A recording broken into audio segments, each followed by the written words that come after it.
Matanya terbelalak melihat tangannya yang kini penuh dengan bekas darah berwarna merah.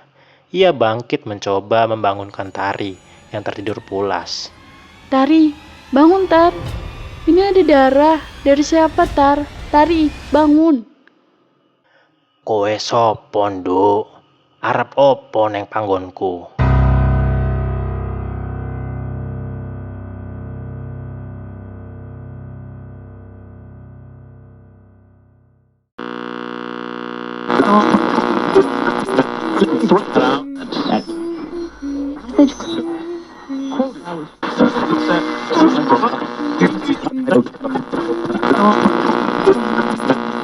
Assalamualaikum warahmatullahi wabarakatuh. Kembali lagi di channel Sketsa Malam. Untuk kisah kali ini ada sebuah cerita yang ditulis dari Nugro Agung. Dan kisah yang akan saya bawa kali ini yaitu sebuah kisah yang berjudul Ruang Tabu. Sebelum kita masuk ke ceritanya, tekan dulu tombol like video ini. Dan jangan lupa tekan tombol subscribe dan nyalakan juga lonceng notifikasinya agar tidak ketinggalan cerita-cerita baru dari channel ini. Dan bagi teman-teman yang ingin membaca langsung ceritanya, bisa langsung kunjungi link yang ada di kolom deskripsi.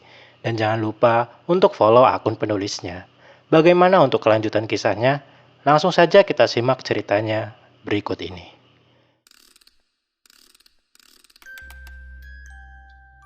Sebuah pengalaman yang tak akan terlupakan saat kali pertama teman saya menempati sebuah kamar kos. Kamar yang membuatnya sampai terbujur kaku. Dan akhirnya teman saya ini menceritakan satu cerita yang tak masuk akal yang pernah ia alami. Oh iya, semua nama yang ada dalam cerita ini kami samarkan untuk menjaga privasi dari narasumber. Sebut saja nama teman saya ini Tari. Ini adalah kali pertama ia datang ke kota besar. Bertujuan untuk kuliah. Ia tahu kalau tujuannya itu tidaklah mudah. Tari sendiri dibesarkan oleh keluarga yang serba kekurangan. Namun, hal itu tidak membuatnya menyerah dalam hal akademi. Tari diberkahi otak cerdas. Ia sering sekali menjadi juara di kelasnya dan sering memenangkan beberapa lomba akademis. Kuliahnya tak lepas dari buah pikirannya. Ia diterima di sebuah universitas melalui jalur beasiswa unggulan. Tari sempat ragu untuk meninggalkan keluarganya. Namun, ia melangkah keluar pergi jauh dari tempat ia tinggal. Kini Tari sudah tiba di kota tempat ia menuntut ilmu. Dengan biaya yang terbatas, ia harus menekan biaya hidupnya. Dengan mencari kos murah, makan murah, dan tentunya mencari teman yang bisa diajaknya prihatin. Bukan teman yang mengajaknya berfoya-foya. Karena tujuannya sekarang adalah belajar dan lulus dengan cepat. Beruntungnya Tari tidak sendiri. Salah satu teman sekolahnya yaitu Resti juga masuk universitas yang sama. Namun Resti bukan melalui jalur beasiswa, melainkan jalur reguler. Singkat cerita, Tari akhirnya bisa mendapatkan tempat kos murah dengan bantuan Resti. Kos itu terdiri dari 6 kamar. Dari luar nampak seperti rumah biasa, tapi setelah masuk ternyata di belakang rumah itu ada beberapa kamar yang memang dipersiapkan khusus untuk kos putri. Bangunan kosnya sendiri bergabung dengan rumah pemilik kos. Tari masuk dari pintu samping yang berupa lorong panjang dan langsung masuk menuju belakang rumah pemilik kos. Bangunan kos itu berbentuk letter U. Di tengahnya ada tanah kosong berisikan pot tanaman dan satu sumur. Bangunan sumur itu tepat berada di depan kamar Tari. Ruangan yang luas, lingkungan yang asri, harga sewa yang murah membuat Tari tak berpikir dua kali untuk segera mengambilnya. Ruangan ini lebih bagus daripada kamarku di rumah. Aku pasti betah di sini. Sebelum menempati kamar itu, pemilik kos yaitu Pak Tanto sudah menceritakan ke Tari bahwa kamar yang ditempatinya itu sudah lama kosong. Pak Tanto memang sengaja memberi harga murah untuk memancing agar kamar itu terisi semua. Karena menurut Pak Tanto, hanya tinggal kamar itu saja yang belum terisi. Entah karena apa penyebabnya. Pak Tanto juga tidak menceritakan kepada Tari. Namun, cepat atau lambat, semuanya akan segera terjawab sendiri. Dan akan diketahui oleh Tari. Seminggu sudah Tari berada di kota itu. Ia merasa betah dengan keadaannya saat ini. Tari kini akrab dengan teman satu kosnya yang bernama Mita. Kebetulan Mita juga kuliah di kampus yang sama. Namun, dia lebih dulu masuk 2 tahun di atas Tari. Malam itu ada hal yang tidak disadari oleh Tari. Hari Kamis, malam Jumat Kliwon. Malam itu hujan turun dengan deras, sehingga teman-teman satu kosnya belum ada yang tiba, membuat ia berada sendirian di kamarnya. Azan maghrib berkumandang, sayup-sayup terdengar dari kamar Tari.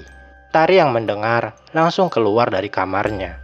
Ia berniat mengambil air wudhu di tempat cuci baju yang bersebelahan dengan kamar mandi umum. Kala itu suasana rumah kos sangat sepi. Terlihat tidak ada orang sama sekali. Lampu di lorong pun belum ada yang menyalakannya. Tari bergegas menutup pintu kamarnya, melangkah menuju tempat cuci baju, sembari menyalakan lampu saat ia melintas. Suwun. Terdengar suara dari arah belakang Tari. Nggih, Mbak. Sami-sami, baru pulang kampus, Mbak. Tari terdiam beberapa saat, sampai akhirnya ia membalikan badan ke belakang. Namun tak ada satu orang pun di hadapannya saat itu. Tari hanya terdiam. Suara yang tadi ia dengar benar-benar mirip suara Mita. Tak mau tenggelam terlalu lama, Tari pun segera berbalik badan, kembali berjalan untuk segera mengambil air wudhu. Setelah selesai mengambil wudhu, ia pun kembali berjalan ke kamarnya. Masih dengan keadaan santai, Tari tak begitu memikirkan kejadian barusan. Baginya mungkin ia hanya halusinasi. Sesampainya di kamar, ia pun segera memakai rukunya, melaksanakan sholat maghrib dengan khusyuk. Hingga di rakaat akhir, ia mengucapkan salam saat menolehkan kepalanya ke sebelah kiri. Astagfirullah. Ia pun segera membalikan wajahnya ke sebelah kanan, terdiam dengan menutup matanya.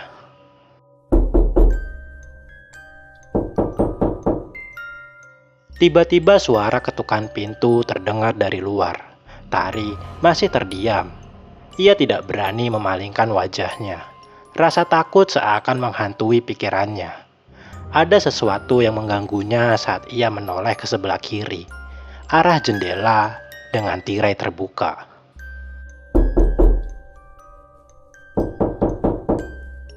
Suara ketukan pintu kembali terdengar.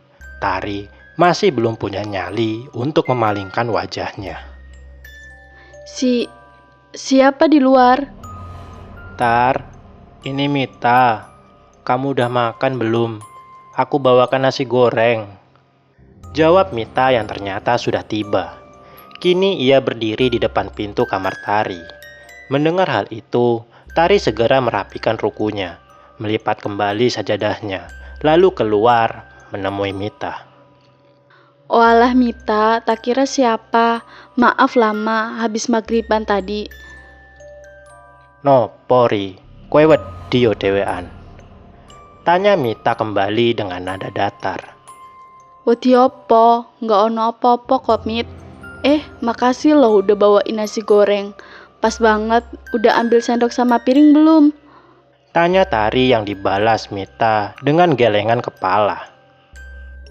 Ya wes, aku ambilkan dulu piring sama sendok. Masuk Mit, makan di kamarku aja. Ucap Tari yang segera berlalu ke arah dapur. Tari berjalan mengitari sumur yang ada di tengah kosnya. Tak mau membuat Mita menunggu lama di dalam kamarnya.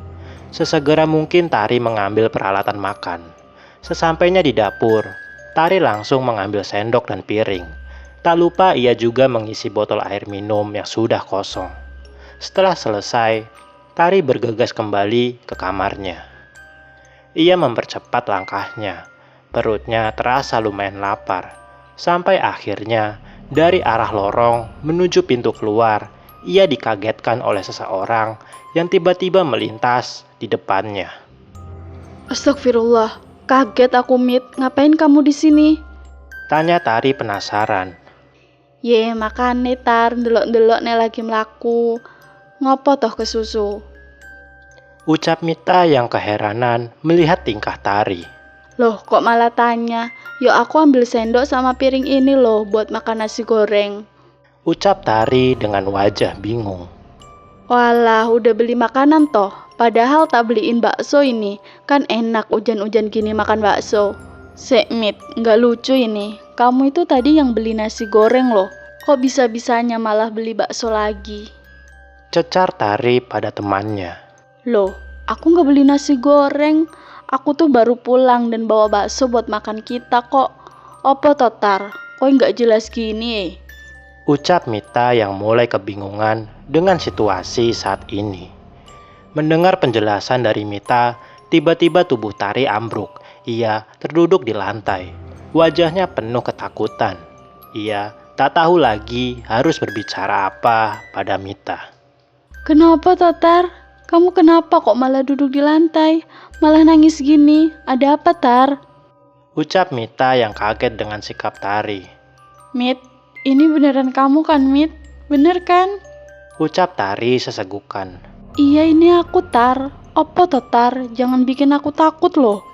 Ucap Mita dengan wajah penuh pertanyaan. Kali ini bener kamu? Lalu yang di kamarku itu siapa Mit? Pertanyaan dari Tari semakin membuat Mita kebingungan. Ia tidak mengerti dengan apa yang ingin disampaikan oleh Tari. Mita pun meminta Tari untuk lebih tenang, agar apa yang disampaikannya bisa ia mengerti. Ayo, melu nang kamarku. Ucap Tari dengan singkat. Kemudian ia membawa Mita ke kamarnya. Terlihat tak ada orang lain di dalamnya.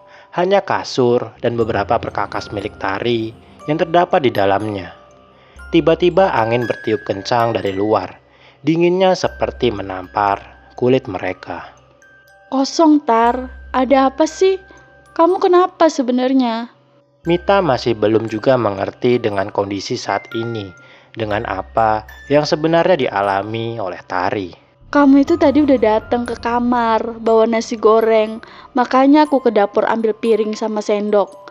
Terus aku papasan sama kamu di depan lorong pintu keluar. Kalau sekarang yang depanku ini Mita, lalu yang tadi datang sebelum kamu itu siapa Mit? Ucap Tari yang kini tengah duduk di atas kasurnya. Terdiam sambil terus memegangi bantal. Tatapannya kosong, tampak jelas ketakutan di raut wajahnya. Mita hanya bisa terpaku sesaat setelah mendengar apa yang barusan dialami temannya. Bulu kuduk Mita seakan berdiri. Mita yang kini duduk di depan Tari menoleh ke belakang. Ia merasakan seperti ada orang yang sedang mengawasinya. Tapi saat melihat ke arah pintu, tak ada seorang pun di sana. Hanya pintu yang sedikit terbuka. Dengan pemandangan malam dan kilatan cahaya petir di saat hujan mulai mereda. Mereka berdua akhirnya makan bersama, mencoba untuk bersikap biasa saja dengan apa yang barusan dialami oleh Tari. Tawa di wajah Tari mulai muncul. Mita terus berusaha menghibur Tari agar tidak terus larut dalam kesedihannya. Namun satu hal yang belum disadari oleh Tari, malam itu dan seterusnya akan menjadi sesuatu yang berbeda darinya. Setelah merasa lebih baik, akhirnya Tari mencoba untuk memberanikan diri dan berpikir mungkin apa yang dialaminya ini hanya akan terjadi sekali seumur hidup. Akhirnya Tari sudah lebih tenang. Mita pun meninggalkan Tari dan kembali ke kamarnya untuk beristirahat. Suasana kos yang tadinya sepi mendadak ramai dan kini berubah jadi lebih hangat dengan kedatangan penghuni lainnya yang sudah pulang dari tempat mereka berkegiatan. Tari merasa segalanya sudah membaik saat itu. Malam semakin larut, bunyi binatang malam terdengar jelas di sekitaran kos. Tari yang sudah membersihkan diri, kini ia bersiap untuk tidur. Ia tak lagi memikirkan kejadian sebelumnya, bercerita dan bercanda dengan penghuni kos lainnya, membuat Tari dengan mudah melupakan kejadian ganjil kala maghrib tadi. Detak jam terdengar jelas, Tari sudah terlelap di balik selimut. Alarm di jam tangan Tari berbunyi, tanda waktu sudah berada di pertengahan malam. Kos begitu hening, para penghuni sudah terlelap tidur. Namun ada sesuatu yang ganjil malam itu. Sayup-sayup Tari seperti mendengar ada bunyi dari arah sudut kamarnya, tepat di sekitaran lemari. Bunyi itu awalnya terdengar lirih, hingga akhirnya Bunyi itu semakin kencang dan mengagetkan Tari. Ia pun terbangun dengan mata terbelalak. Lalu Tari melihat ke segala arah. Tak ada apa-apa yang terjadi saat itu. Tak ada lagi suara yang ia dengar. Hanya keheningan dan kesunyian menemaninya. Ya Allah, apa aku hanya mimpi ya tadi? Ucapnya dalam hati. Tiba-tiba pintu lemari terbuka sedikit. Deritnya terdengar jelas di keheningan malam, membuat Tari mengarahkan pandangannya ke arah lemari. Dan tiba-tiba saja,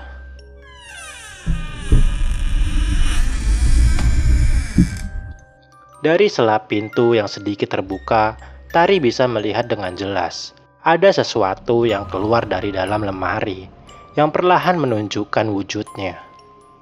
Satu tangan dengan kuku hitam keluar dari dalam lemari. Sosok itu berjalan dengan jari-jarinya, seperti laba-laba, perlahan ke arah Tari. Tangan itu seakan memanjang, lalu memegang salah satu kaki Tari. Tari yang melihat hal gila itu tak bisa berkutik. Ia hanya diam, membeku seakan dibekap dinginnya malam. Wajahnya kaku, matanya terus melihat ke arah lemari tempat tangan itu keluar. Lambat laun air matanya keluar. Tari menangis meringis tanpa suara. "Duh, Rene kancani aku." Suara itu terdengar jelas di telinga Tari. Tari yang keadaannya sudah tersudut hanya menggelengkan kepalanya berkali-kali. "Gelem yondo ngancani aku," ucap makhluk itu tepat di sebelah telinga kiri Tari. Tak kuat lagi dengan hal ganjil yang terjadi saat itu, Tari pun teriak sekuat tenaga, meronta, meminta bantuan sebisanya. Tari, kamu kenapa, Tar? Tari, buka pintunya. Ucap salah seorang dari luar sambil mengetuk pintu kamarnya. Mendengar suara dari balik pintu, Tari membuka matanya perlahan.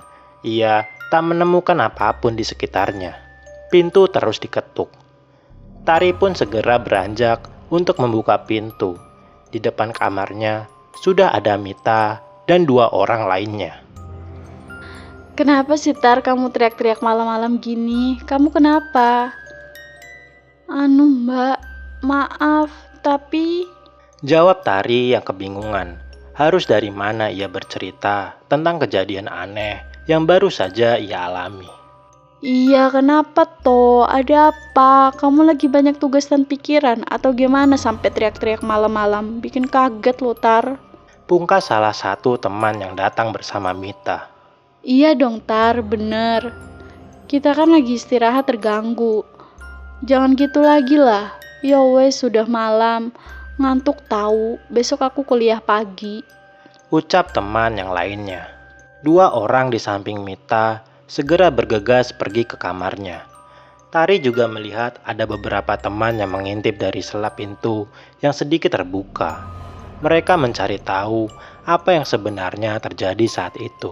Sedangkan Mita masih berdiri, menatap heran keadaan Tari yang saat itu masih terdiam dan tak bisa menjawab pertanyaannya dengan jelas. Kamu kenapa, Tar? Ngomong yang jelas. Barangkali aku bisa bantu. Ucap Mita dengan lebih lembut dan terus mencoba menenangkan Tari.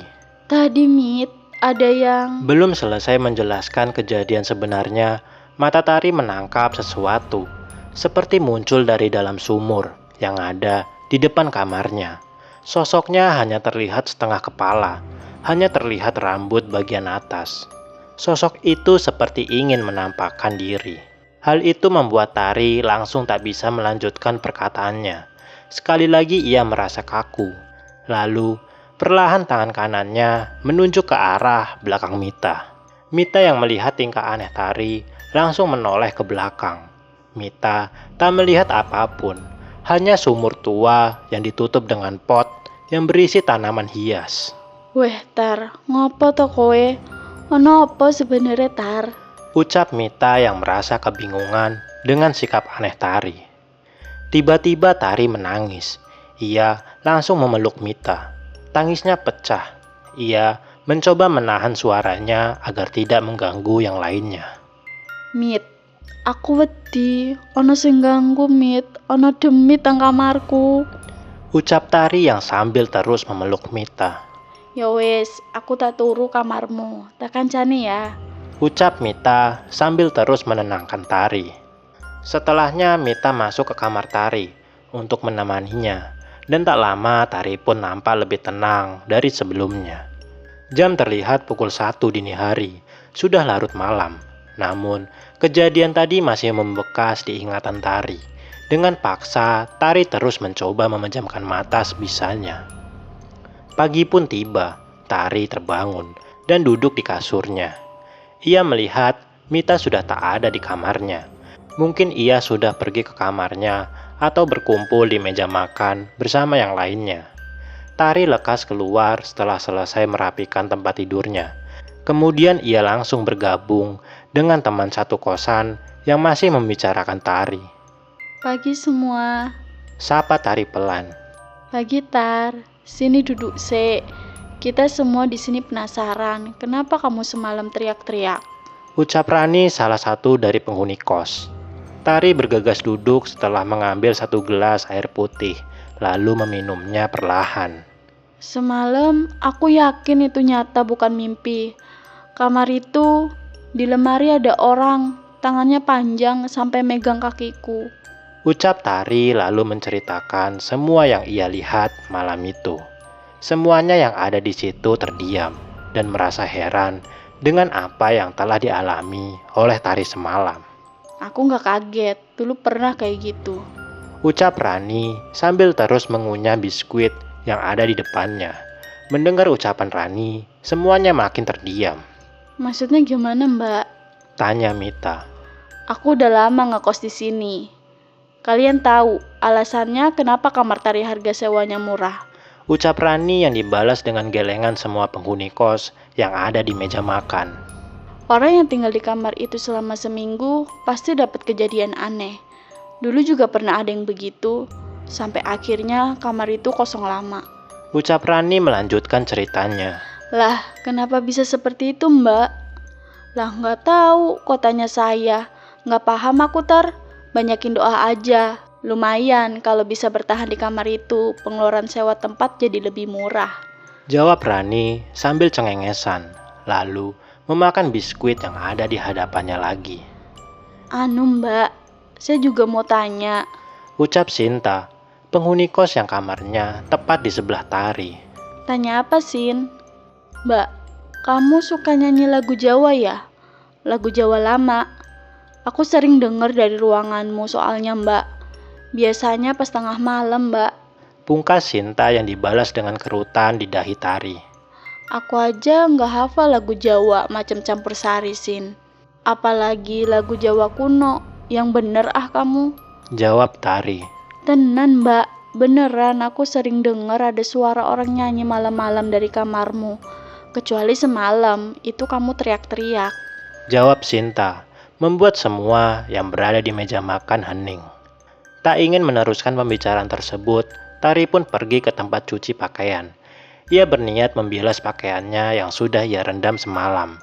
Saat ia mengangkat celana panjangnya, nampak jelas ada luka lebam berwarna keunguan di kakinya. Tar, kakimu kenapa? Kamu habis jatuh? Ucap Mita yang terkejut melihat kaki Tari. Ya Allah, kenapa ini kakiku? Seru Tari yang kemudian jongkok memeriksa kakinya. Sakit Tar, kok sampai ungu gitu sih? Serem banget. Ucap Rani. Gak sakit, tapi kenapa ya kok ungu gini? Ucap Tari sambil terus mengingat-ingat apakah dirinya pernah terjatuh, tapi tak sadar. Sampai akhirnya Tari mengingat sesuatu. Ia mengingat peristiwa semalam. Tari tak ingin memikirkan apa yang terjadi pada kakinya. Ia segera melakukan kegiatan seperti biasanya. Tak ada sakit yang ia rasakan. Pikirnya lukanya akan hilang dengan sendirinya. Hari berlalu begitu cepat. 3 hari setelah kejadian malam itu, hal aneh yang dirasakan oleh Tari pun berlanjut. Kini luka lebam di kakinya seakan menyebar perlahan. Bercak ungu seperti menjalar di sekitar luka, membuat Tari khawatir akan hal itu. Sampai akhirnya ia jatuh sakit. dan tak bisa bergerak dari tempat tidurnya. Tari pun mengabari teman SMA-nya yaitu Resti. Ia mengirim pesan ke Resti melalui handphone bahwa ia sakit dan meminta tolong karena tidak bisa kemana-mana. Resti yang menerima pesan dari Tari segera bergegas pergi ke tempat kosnya. Kebetulan jaraknya tidak terlalu jauh, masih di sekitaran kampus. Setelah tiba di kamar Tari, Resti segera memeriksa kondisi tubuh temannya. Saat ia memegang kening Tari, ternyata sangat panas. Bawa ke dokter ya, badanmu panas banget ini, Tar. Ucap Resti. Res, apa gara-gara ini ya? Ucap Tari, sembari menyimbak selimut. Dan terlihat jelas bercak berwarna ungu itu sudah menyebar. Dari semula di atas mata kaki, kini menjalar ke atas, hampir sampai ke lutut. Kenapa ini, Tar? Kok kakimu banyak ungu-ungu gini? Kamu infeksi atau keracunan toh? Tanya Resti panik melihat kondisi kaki temannya. Nggak tahu, habis dipegang sama yang keluar dari lemari, jadi kayak gini. Jawab Tari datar sambil mengarahkan pandangannya ke lemari yang terletak di salah satu sudut kamarnya. Opo toh yang di lemari? Maksudmu opo? Demit, Res. Beberapa hari yang lalu aku diganggu sama demit. Aku yakin itu nggak mimpi, nyata banget. Jawab Tari membuat Resti melongo. Ia setengah tak percaya dengan perkataan Tari. Resti adalah tipikal orang yang tak percaya hal semacam itu. Baginya segala hal yang berkaitan dengan mistis itu hanya halusinasi saja. Wah, udah parah sakitmu. Ayolah aku bawa ke dokter, kebetulan aku bawa mobil sekarang. Ajak Resti buru-buru. Mereka berdua akhirnya berjalan ke klinik terdekat, memeriksakan kondisi Tari. Jauh dari orang tua, di tanah rantau memang bukanlah hal yang mudah. Mandiri, bertahan dan mampu melewati semuanya sendiri menjadi hal yang harus ditanamkan oleh mahasiswa dan mahasiswi yang berkuliah jauh dari tanah kelahirannya. Sesampainya di klinik, Tari diperiksa. Setelah mengantri menunggu giliran, dokter yang memeriksa Tari mengatakan kondisi Tari saat ini lemas karena kelelahan, mungkin karena kegiatan awal di kampusnya. Namun firasat Tari berkata lain. Ia yakin kejadian sebelumnya erat kaitannya dengan sakit yang ia rasakan saat ini. Dokter juga tak berkomentar banyak soal bercak ungu yang ada di kakinya. Dokter menduga Tari alergi makanan tertentu, tapi dalam batin Tari menolak itu. Ia tidak ada riwayat alergi makanan tertentu. Sepulangnya Tari dari klinik, mereka pun kembali ke kos. Setelah sekian lama, kali ini Tari bertemu dengan bapak kos yang sedang memeriksa tanaman hiasnya di halaman tengah yang berdekatan dengan sumur depan kamar Tari. Dari mana Mbak Tari? Kok rapet banget pakai jaketnya? Sapa Pak Tanto, pemilik kos dengan senyum ramah di wajahnya. Iya Pak, nggak enak badan. Balas Tari dengan senyum tipis di wajahnya. Loh, sakit Mbak? Udah ke dokter belum? Tanya Pak Tanto kembali. Iya Pak, nggak enak badan. Anu Pak, mau tanya, kamar ini sudah kosong berapa lama ya? Ucap Tari masih memegang gegang pintu kamarnya. Resti hanya terdiam memperhatikan mereka berdua berbicara. Udah lama Mbak, ada 3 tahunan. Kenapa Mbak? Betah kan Mbak di sini? Tanya Pak Tanto dengan wajah yang penuh rasa penasaran. Betah Pak, mudah-mudahan betah Pak. Ya sudah Pak, saya masuk dulu. Pak Tanto hanya mengangguk pelan. Resti menangkap sesuatu dari ekspresi Pak Tanto. Ia merasakan jika ada rasa heran dan bingung terlihat jelas di wajah Pak Tanto. Res, aku mau minta tolong. Nggak apa-apa kan aku ngerepotin? Ucap Tari memohon. Apa Tar? Kalau ada yang bisa tak bantu, bakal tak bantu. Temenin aku di sini, Res. Tidur di sini. Aku takut, Res. Sekali lagi Tari memohon, membujuk Resti untuk menemaninya tidur malam ini. Resti melihat wajah Tari begitu diselimuti ketakutan. Rasanya seperti ada yang mengancam. Resti yang melihat itu tidak bisa membiarkan temannya sendirian saat itu. Akhirnya Resti mengiyakan permintaan Tari. Matahari sudah tenggelam lama, sinarnya diganti gelap gulita yang menyelimuti malam. Resti dan Tari baru saja menyelesaikan makan malam. Mereka berdua sudah bersiap untuk istirahat. Tari tidur di tempatnya, sebuah busa panjang yang dilapisi karpet agar tak langsung menempel dengan lantai. Sedangkan Resti tidur di karpet tebal yang ada di sampingnya, tempat tidur anak kos pada umumnya. Kos malam itu terasa sepi, penghuninya sudah mengunci kamar masing-masing, beristirahat dan terlelap jeratan sang mimpi. Namun itu semua tak dirasakan Resti. Ia merasakan hawa panas di sekitaran kamar Tari. Kipas angin pun tak mampu menghilangkan rasa gerahnya. Namun anehnya, Tari begitu nyenyak dalam tidurnya. Entah karena efek parasetamol atau memang ia sudah kelelahan dengan hari ini. Hawa panas kamar Tari sampai membuat Resti melempar selimut yang sebelumnya ia pakai. Ia merasa tak lagi membutuhkannya, karena itu membuatnya makin gerah. Resti terus mencoba untuk memejamkan matanya. Ia merasakan ada yang bergerak di sekitaran kakinya. Ia terbangun, melihat sekitar. Tak ada siapapun di sana. Hanya temannya yang kini masih di sampingnya, tidur begitu dengan nyenyak. Resti menyadari sesuatu. Selimut yang tadinya ia buang ke samping, entah bagaimana caranya, kini menutupi bagian bawah kakinya. Mungkin gak sengaja kena kakiku. Tapi kok... Ucap Resti dalam batinnya. Tak mau terus memikirkan hal itu, Resti menyingkirkan kembali selimut di samping tempat tidurnya. Hawa panas masih dirasakan Resti. Ia gelisah dalam tidurnya, bergonta-ganti posisi, mencari posisi yang pas dan nyaman menurutnya. Dari menghadap kanan, tengkurap, ke kiri, dan kembali ke posisi semula. Terdengar suara guntur, dan rintikan hujan pun perlahan turun. Semakin lama suaranya berubah menjadi gemuruh di atas atap, dan hujan pun turun makin deras. Resti mulai merasakan nyaman dalam tidurnya. Hujan deras membuat hawanya menjadi dingin, sejuk seperti menyelimuti tubuhnya. Sampai akhirnya ia merasakan tetesan air mendarat di wajahnya.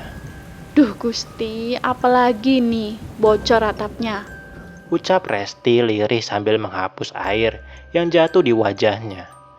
Selang beberapa lama ia tak merasakan lagi. Resti memiringkan badannya mengambil guling yang ada di sampingnya, lalu memeluknya. Tetesan itu turun kembali mengenai telinganya. Resti merasa kesal. Ia membuka matanya, lalu menghadap ke arah langit-langit kamar, mencari dari mana air itu turun.